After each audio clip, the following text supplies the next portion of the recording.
Halo, jadi gue ada sebuah tips buat teman-teman kalau misalkan lagi nyari kerjaan gitu ya, khususnya buat fresh graduate, kayak gimana sih buat dari kerjaan yang pasti works gitu, karena banyak banget tricks di luar sana.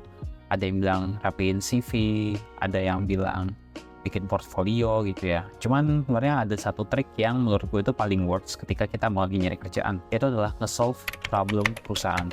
Nah itu gimana caranya? Gue akan sedikit bahas nanti. Tapi gue mau kasih sedikit gambaran dulu dari mana gue mendapatkan ilmu ini, bagaimana cara implementasi yang pernah gue lakukan, dan apa yang harus kalian lakukan apabila ingin melakukan sistem yang sama kayak gue. Jadi ayo kita mulai videonya. Halo, kenalin, nama saya Dalida Krisma dan saya adalah seorang product manager di Navas Indonesia.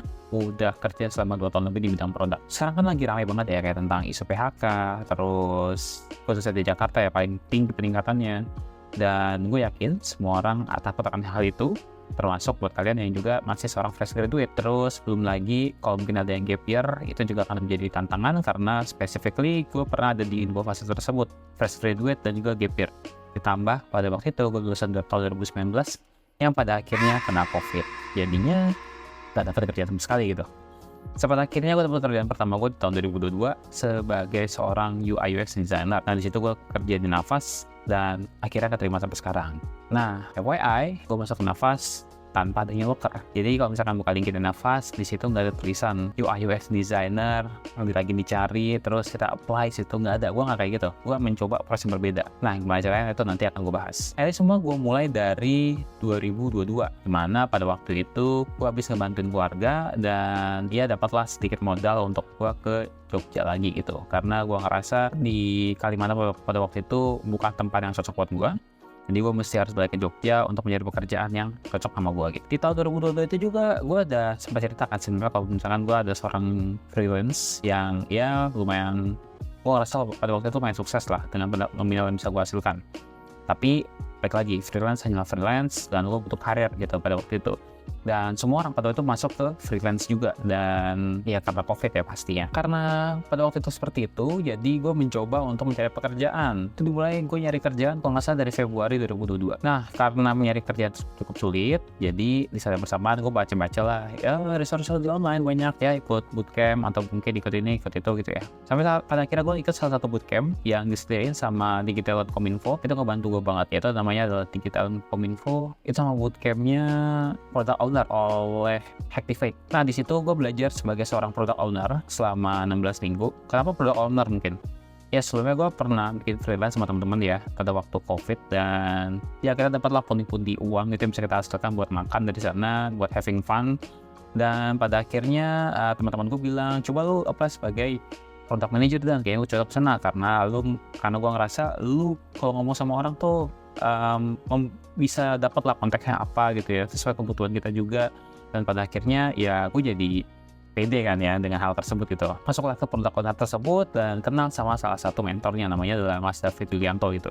Di sana dia sebagai, saat ini kalau nggak salah dia sebagai head of product itu di Cakap. Gue udah lagi mau nge-reach out dia, cuman belum ada dibales. So thank you Mas David atas ilmunya, dimana pada waktu itu dia pernah bilang di pertengahan perkuliahan gitu ya, dia bilang ya kalau teman-teman mau jadi seorang yang dilihat sama recruiter atau mungkin user, jangan jadi orang yang biasa aja, jadi orang yang luar biasa. Nah menurut dia orang yang luar biasa itu adalah orang yang beneran ngeliat problem dari sebuah company. Terus gue tanya lah gitu ya masalahnya seperti apa gitu.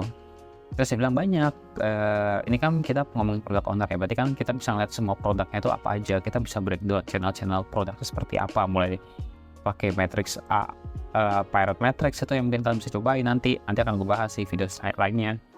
Nah jadi dia bilang fokus untuk benerin masalah yang sebenarnya gitu, jangan membuat masalah yang ada.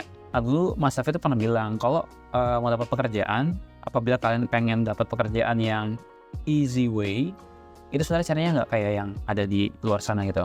Kalau kita buka LinkedIn, kita apply lamaran, kita tunggu interview, kita tunggu user sampai pada akhirnya dapat offer letter. Itu cara yang susah benar dia bilang, karena itu yang effort banget kan sebenarnya, banyak fase yang kita lalui. Tapi ada cara yang gampang menurut dia.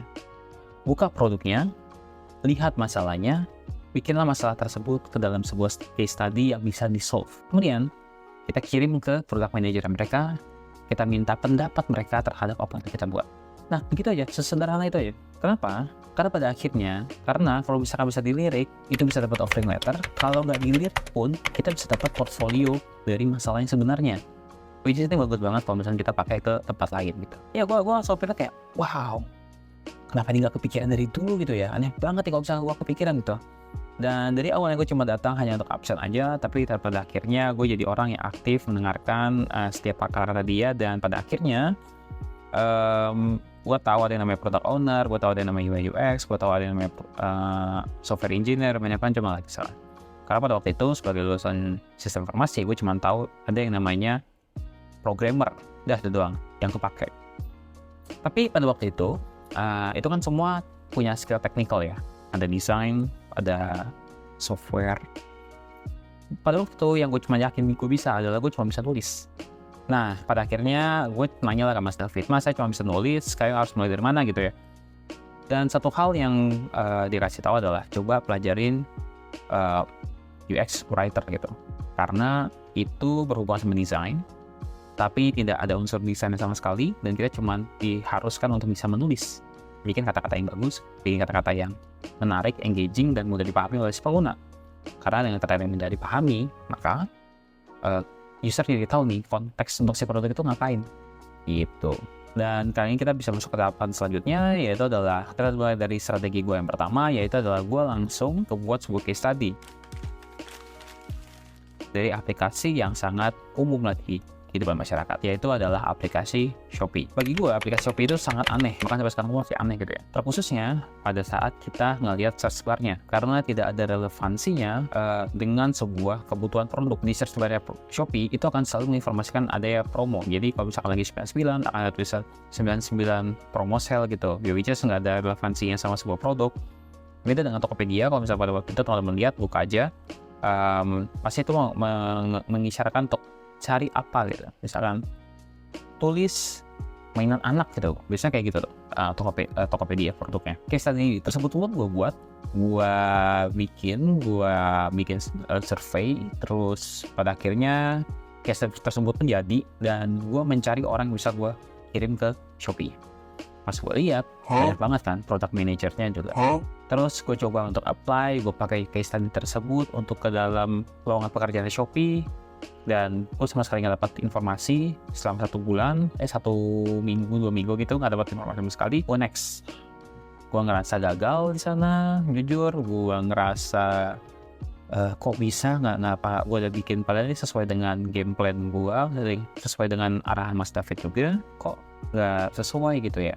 Nah, ternyata kesalahannya adalah Shopee itu terlalu besar. Company dengan ribuan orang itu nggak akan melihat apa yang seonggok Dani ini lakukan gitu. Ya siapa saya gitu ya, fresh graduate, nggak ada pekerjaan, cuman hanya ada sebuah case study yang membahas tentang search bar, yang dimana mungkin orang Shopee lebih pintar daripada gue gitu. Udah pasti ya. Nah, oke, gue ngerasa kayaknya kalau company dengan jumlah orang yang gede banget, itu gue nggak akan kelihatan. Lowongan pekerjaannya pun terlalu luas, timnya pun besar, dan orang yang mau kerja di Shopee juga banyak. Mungkin sampai sekarang pun kayak gitu. Nah, saya pada akhirnya gue ngerasa oke, kayaknya gue salah deh kok misalkan apply ke kantor yang besar. What if gue coba untuk mencari kantor yang lebih kecil skopnya, kantor yang baru buka, produk yang masih dalam tahap pengembangan, dan kelihatannya gue bisa nyari masalah di sana. Itu yang gue lakukan. Dan itu masuk ke strategi gue selanjutnya, di mana gue lagi buka Play Store, terus gue ngeliat sana, biasanya di Play Store tuh ada highlight produk Indonesia kan ya. Emang sengaja cari-cari, dan salah satunya gue dapat lah Nafas gitu. Lagi dapat engagement yang gede banget dari Google. Gue lihat di sana, gue pelajarin aplikasinya, gue belum melihat ada yang namanya masalah di sana. Saya pada akhirnya seminggu gue pakai Nafas, gue berusaha mencari tahu apa yang bisa gue temukan. Gue mau ganti kopiknya, teman gue masih nggak tahu apa yang harus gue ganti dari sana. Dan gue melihat sebuah masalah pada waktu itu, yaitu ada sebuah push notification yang mengharapkan tolong udara lagi kotor. Gitu kan Pure40 di sana. Nah, teman-teman tahu apa itu Pure40? Kalian tahu kan? Sama, gue juga nggak tahu. Kalau misalkan teman-teman mau tahu, Pure40 itu adalah air purifier nafas. Ini jackpot buat gue screenshot, gue jadiin itu sebagai sebuah case study. Gue bikin kuesioner, gue ngobrol sama orang, dan Banyak dari mereka bilang nggak ada yang paham Tier 4 itu apa. Bagi gue juga itu nggak jelas, kurang actionable. Nah, gue bikinlah sebuah case study, gue benerin kata-katanya, mungkin lebih ke arah tolong gunakan masker dan juga hidupkan air purifier, lebih make sense. Case study tersebut, jadi gue pengen kirim ke Nafas. Ternyata Nafas gak punya yang namanya product manager. Gue nggak tahu apa itu product manager di sana. Karena jumlah membernya tuh sedikit banget dan kok nggak ada product manager, gue bingung. Nah, gue kasih aja ke CX. Nah, dari CX tersebut, gue kenalan, gue minta tolong dong kasih ke product managernya. Aku mau tahu pendapat dari dia tentang apa yang aku bikin. Udah begitu aja. Gak berharap apapun, gak berharap tentang adanya offering atau mungkin lowongan pekerjaan di sana. Karena ya gue juga lagi fase desperate. Yang penting gue dapat case study dulu aja, bisa gue pakai untuk ke company-company lainnya. Case study tersebut dapat perhatian dari product manajernya Nafas, dan pada akhirnya kita ngobrol selama kurang lebih 1 jam. Kita ngobrol, gue ngobrol tentang aplikasi Nafas, dia ngasih feedback. Dia ngasih tau gue kalau misalkan di Nafas lagi buka loker tentang UI UX designer. Padahal gue bilang bukan lagi nggak ada ya, kan saya ngecek di LinkedIn Nafas. Dan, oh ini nggak apa-apa, kita lagi nyari kok. Oke, gitu. Karena kayak gitu, 1 minggu nih, nah gue udah dapat perhatian dong dari user gue. Nah, kalau analoginya, ini ikan udah mau matok-matok nih, tinggal mau kepancing atau enggak. Nah, ini teknik selanjutnya lagi yang gue gunain. Jadi gue tahu momentum ini gue udah dapetin, gue harus menjaga momentum ini. Nah, gue bikin case study kedua, yaitu adalah case study yang paling malesin sebenarnya, ngerin design. Jujur, gue nggak tahu apa yang harus gue bikin, cuman gue pengen bikin ini sebagai sebuah sesuatu yang effort aja gitu. Gue memang 1 minggu nggak disuruh sama user gue pada waktu itu, nggak disuruh sama growth manager Nafas. Gue bikin, kerjain pagi, malam, siang, sore gitu. Gue kerjain dan selesailah itu di hari ke-7. Tapi gue selesai itu di hari ke-7 siangnya, yang dimana gue udah menantikan chat mereka dari pagi sebenarnya, dan nggak ada sama sekali chat tersebut gitu. Gue takut banget. Dan yaudah, gue tahu ini udah siang, gue udah bikin ini capek-capek selama 1 minggu. At least tuh ngeliat kerjaan gue deh yang kedua, dan gue minta pendapat lo aja, gue nggak minta apapun. Ternyata gue kirim lah, gue kasih ke user gue waktu itu, gue kirim, dari dia ngasih info lagi nih. Nanti saya baca. By the way, OG line-up-nya, OG enggak. Kalian tahu yang namanya Melody kan? By the way, kamu ada waktu nggak sore di jam 5-an? Kita pengen ngobrol. Nanti akan ada CGO-nya Nafas juga mau join. Kita ketemu, kita ngobrol sana kurang lebih 1 jam. Dan gue ingat banget pada waktu itu, sebelum percakapan diakhirin, kata-kata yang keluar adalah, Dani, nanti offering letternya dikasih ya, mungkin kurang lebih 3 hari. Tunggu aja ya. Situ pertama kalinya gue ngerasa anjir, gue menang men. Dan menang dengan cara yang beda, menang dengan cara yang gue nge-solve problem, gue lihat value-nya sebagai apa gitu. Karena capek kan dengan rejection pekerjaan gitu. Dan menurut gue mungkin kalian bisa coba untuk hal tersebut gitu. Jadi yang gue mau bikin dari kesimpulan video ini adalah, kalau buat kamu yang masih nyari kerjaan tapi belum dapat, mungkin bisa cari pekerjaan dengan cara tersebut gitu. Mungkin effort banget karena kita harus bikin case study dan mungkin lokernya udah tutup duluan. Tapi jangan takut teman-teman, kita bisa cari aja company yang mungkin lagi berkembang. Terus kita lihat masalahnya seperti apa, kita bikin case study dan kita kasih aja ke mereka. Jangan berharap lebih, karena berharap sama manusia tuh mengecewakan pasti teman-teman. Tapi anggap aja tuh sebagai sebuah case study. Kalau misalkan kalian kepake di company ini, mungkin bisa kalian pakai di company lainnya. Ya namanya nyari pekerjaan juga itu jodoh-jodohan juga kan. Jadi ya setidaknya kalian punya case study bank yang pada akhirnya bisa dipakai untuk jualan diri kalian gitu ke company. Ya mungkin proses capek, bikin case study dulu tanpa disuruh, tapi ada yang namanya nilai inisiatif teman-teman. Di sebuah perusahaan itu sangat dihargai banget karena semua orang hektik dengan pekerjaannya, dan kalau misalnya teman-teman bisa menyelesaikan masalah tersebut, itu artinya teman-teman punya value dan bisa berharga banget buat orang-orang yang ada di sana, dan bisa dianggap juga kita menjadi orang yang sangat berbeda dibandingkan orang-orang lainnya gitu. Dengan kita pada akhirnya bikin case study seperti ini, kita bisa mendapatkan loker yang kita inginkan tanpa harus ngelamar. Seperti itu aja video kali ini dari gue. Sampai berjumpa di video selanjutnya. Bye bye.